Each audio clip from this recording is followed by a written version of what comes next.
It is an absolute fact. Every crisis that arises seems to surprise the central bankers around the world. They try to deal with it, but it takes time. In that time, they try to stop the panic, while using mainstream media and politicians to calm the masses to reduce the intensification. The financial system today is much weaker, much more vulnerable, and surely this time we will learn what happens when investors overextend themselves. You came here for the truth, so let me unveil that for you today. I have an absolutely jam-packed episode. I got some charts, got some articles, a lot to cover. I want to begin with this out of Bloomberg. It's really the centerpiece of this video today. There's a lot that I need to get to, so stay with me. I will cover it as fast as I possibly can. We're talking about the G30, okay? So let's cover this. The wide range of reforms put in place after the global financial crisis a decade ago have left central banks in worse shape to combat another international conflagration or an all-out cyber attack on banks. This is something that they're not prepared for, okay? And that is really what we need to understand. The next crisis, just like the one after that and the one after that, they won't be prepared for. That's a surprising conclusion from a report by the Group of 30, an influential forum of current and former policy makers and academics that includes ECB president and the Bank of England governor and so on. Some of the tools to fight the hopefully rare but extreme crisis in the future have been weakened. Yeah, right. And that's according to none other than Timothy Geithner. This is especially true of the US. Congress limited the ability of the Fed and the FDIC to provide emergency support to the financial system. But we have to understand that each crisis unfolds differently. And the banks will have to dip into depositors' accounts in order to backstop the next crisis. That's what people are not understanding, and it really, really needs to be said over and over again. The next financial crisis will likely come from a new source, and that, my friends, is what worries me. He's talking about cyber attack. Absolutely. It could be a false flag. Who knows? I don't know. But we need to understand what's really going to happen, the potential of that, and where you have your investments, where you have your money. Is it safe? You know, the FDIC or the CDIC in Canada, everyone's got it, every country. They only have 1%, maybe 1% of actual insurance. That's it. The amount of deposits stay there simply because people leave them in there and we believe that they'll be there tomorrow. That's it. It's a fraud. Now you could say the central bank will just print the money. What do you think would happen if they had to print enough money to fill everyone's bank account back up? That would cause massive levels of inflation, and they're not willing to do that. They will take from people's accounts if needed. All right. Apparently, they're not doing enough to anticipate the next financial emergency. Central banks and supervisors may not be placing enough emphasis on preparing for the inevitable calamity that will occur. It's inevitable. It's going to happen. We just don't know when and where and why and all those. But we do know what happens. It's a regular event. And of course, we see this happening throughout history, and it seems like a surprise every time, but it's really not.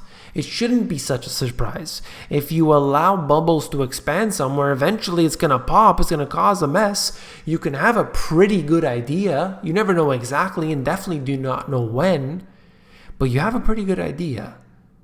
Yet, those in the mainstream, those in the political environment, they simply just do what they're told, and they act like all of this was the first time this has ever happened. How quickly we forget. So it basically gets into all the reforms that they've been putting in, the safeguards and all that garbage that they talk about. Well, you're not going to get that on this channel, that's for sure. You can read it if you're if you desire, but basically it gets into the shadow banking system. And what Geithner said here is, if you apply constraints on risk-taking to only part of the financial system, say just the banks, and allow other types of financial institutions to operate outside those constraints, then you will leave the overall financial system less resilient. Banks themselves may look more stable, but the role in the system will shrink over time. It gets into some other details in here. There's too much to cover. I think it's important to understand that the system itself has been built around derivatives today. The derivatives you're not able to understand what they are. If anyone actually does understand what the derivatives, if you could take a particular derivative and actually look at it and understand it, I would say that you're lying, simply because they're developed by PhDs who develop complex formulas that really are underlying all of this, that very, very few people, nobody at the bank is going to understand. They just hired this quant to develop this derivative. He creates this formula. I've shown you the formulas here, by the way, on this channel, and it's just ridiculous. It's nothing. It's just a bunch of letters and numbers. It's a whole page of stuff that some guy created. What does that even mean? How is that an investment? Where is the investment? It's just a bunch of letters and numbers. And it's not like E equals MC squared. I mean, I'm talking about pages of formula. That's what these investments today are. And then when they start to unravel, people start to ask questions. Well, what happened? What happened? Nobody knows. The guy just created the formula. He just did his job. He did what he was told. And that's how this crazy, crazy system operates. Yale economist Irving Fisher, back in the day, back during around that 1929 mark, you may be familiar with, stock prices have reached what looks like a permanently high plateau. He rejoiced in the pages of the New York Times. Well, unfortunately, he was quite wrong. At the time he said it, in early October, he had good reason to believe he was right. September 3rd, 1929.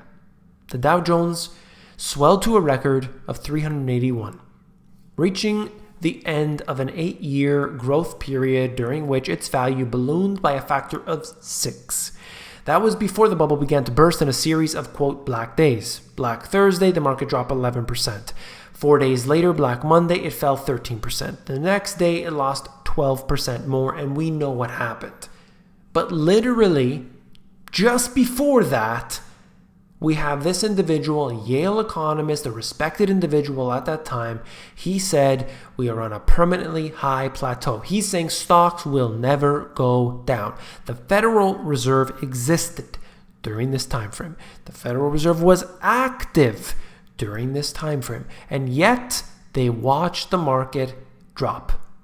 And yes, I am aware that they could institute some sort of stop, halt the market, get confidence regained, and reopen the markets.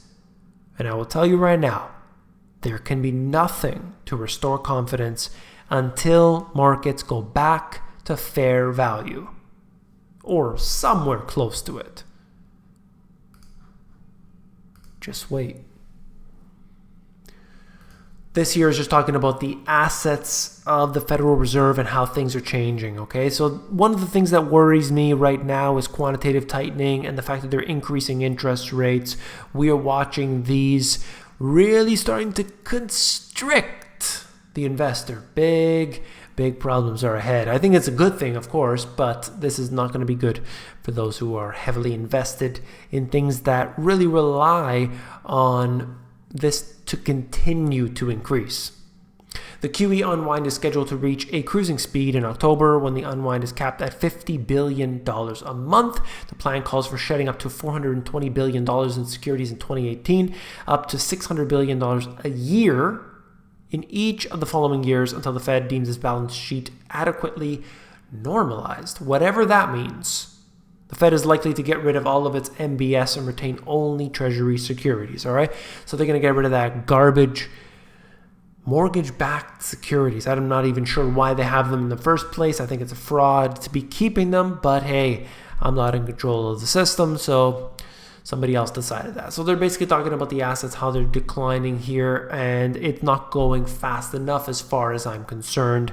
QE unwind at work, Federal Reserve, Treasury securities. We're looking at what has happened. The QE unwind, according to this, showing us 152 billion, but I had another number on that. Oh, this is just the Treasury securities. That's why, from where they really started to flatline this, they tapered. They were tapering. They flatlined it, and then they started to decrease that over the last little while, basically since late last year.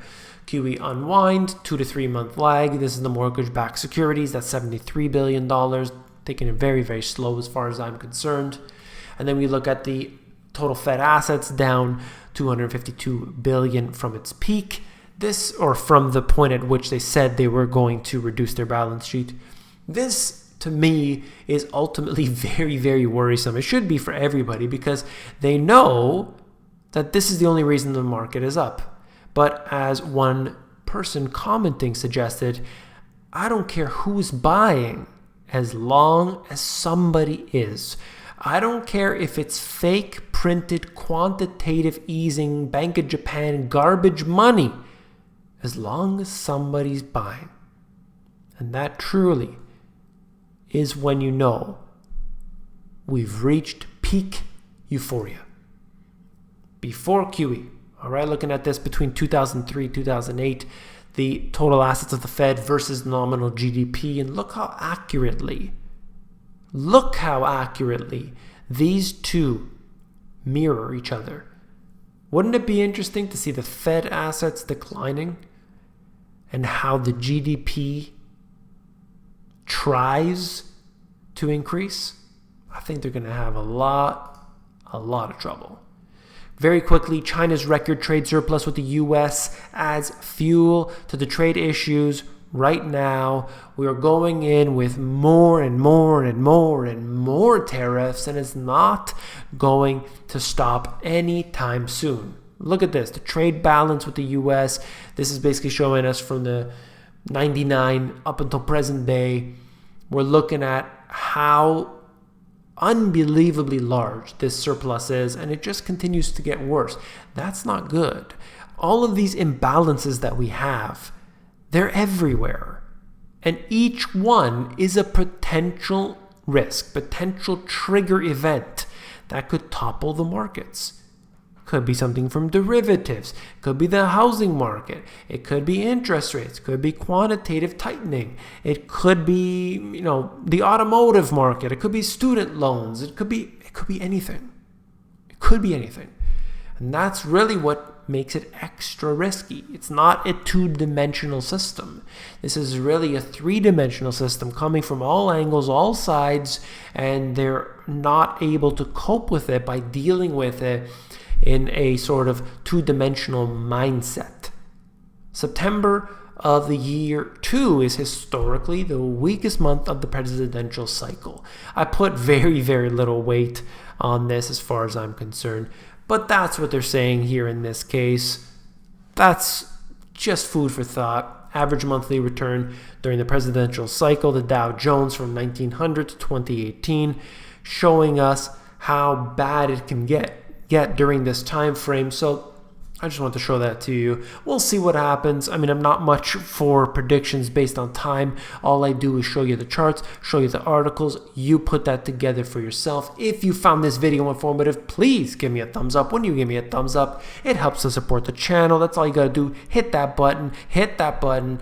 You will support me. That's all you got to do. And if you want, you can hit that subscribe button. We are now over 140,000 subscribers on this channel. I'm coming for you, 150,000. So stay tuned. Make sure you watch this, because this channel does videos every single day. I produce hard-hitting content. Definitely check me out on a regular basis. Come back for more. And if you want the financial education you were not taught in schools, these two books have it all. You can get this at the link in the description. If you're more interested in the audiobook version, you can get that at themoneygps.com.